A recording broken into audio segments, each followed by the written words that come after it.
One of the key dogmatic arguments that atheists like using is, I don't believe in magic, therefore God doesn't exist. And this is a very, it's a simple concept to the atheist, but if you were to actually use logic and reasoning and think about what the understandings were at the time when the Bible was written, you would have a better understanding of what the Bible is about, what the book of Genesis is about.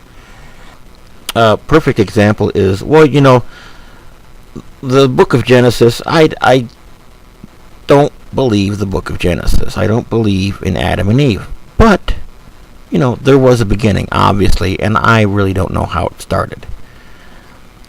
Was there a sudden appearance of man? Okay. Some evidence suggests that there was a sudden appearance of some species. Man could be in on that. There could also be a fine-tuning of some of these species with evolution thrown in the mix. Here's an established species, and we're going to fine-tune it now over the years.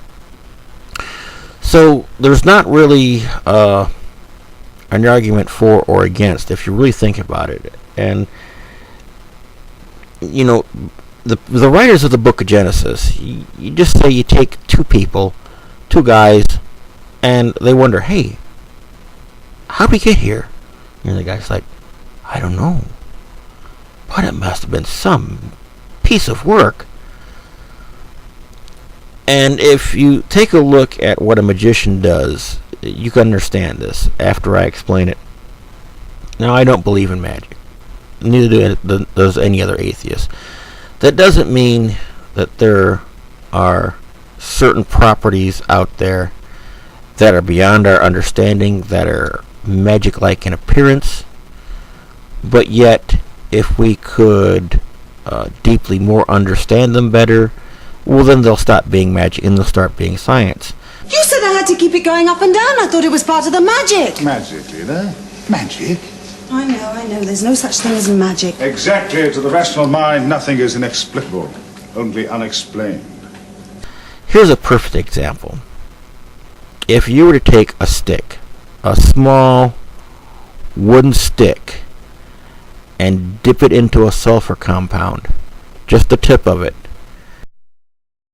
take this match back in time and introduce it to the caveman and light this in front of him, what do you got? You have a match.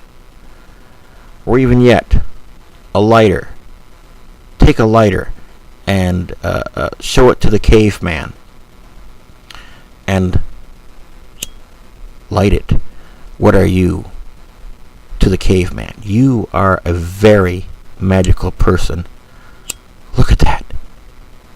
He controls fire at will. He can produce fire all day long. It flows from his fingers.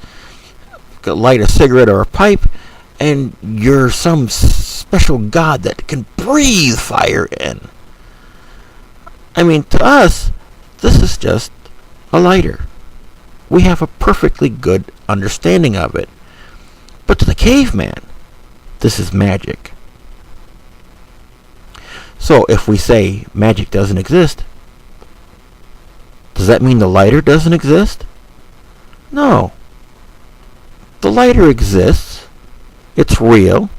We understand the principles of it. And that's it. The people that wrote the Bible, they didn't have any ideas of certain principles. They didn't understand evolution, Big Bang Theory, none of it. All they knew was, poof, we're here. Where did we come from? I don't know. Wow. Where did we come from? You look at a magic show, any magic show, any magician, and you look at his act, and while it's amazing, you know that there's some key element that you're not seeing that explains how the trick was done. And you can look at hundreds of examples of this. And I'm surprised Penn doesn't understand this, being a magician himself, being a magician who reveals the secrets of magicians. I'm surprised that an atheist like Penn doesn't understand this. That just because you know how the trick was done doesn't disprove the existence of the magician himself. What does that mean?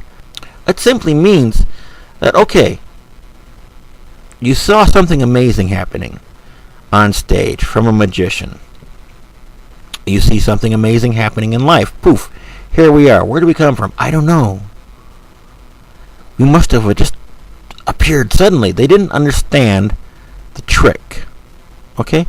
So just because you can explain how the lady got sawed in half, how the magician and the assistant traded places in midair on podiums, just because you can explain scientifically the principles involved in how something was done, doesn't disprove the magician himself.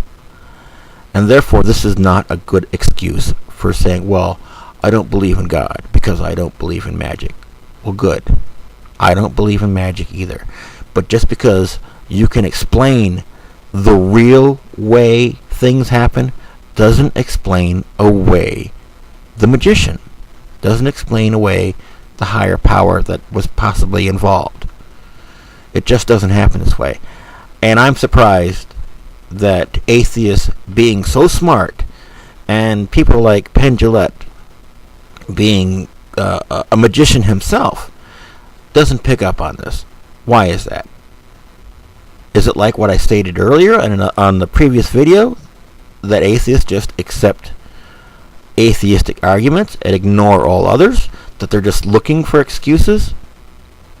Possibly.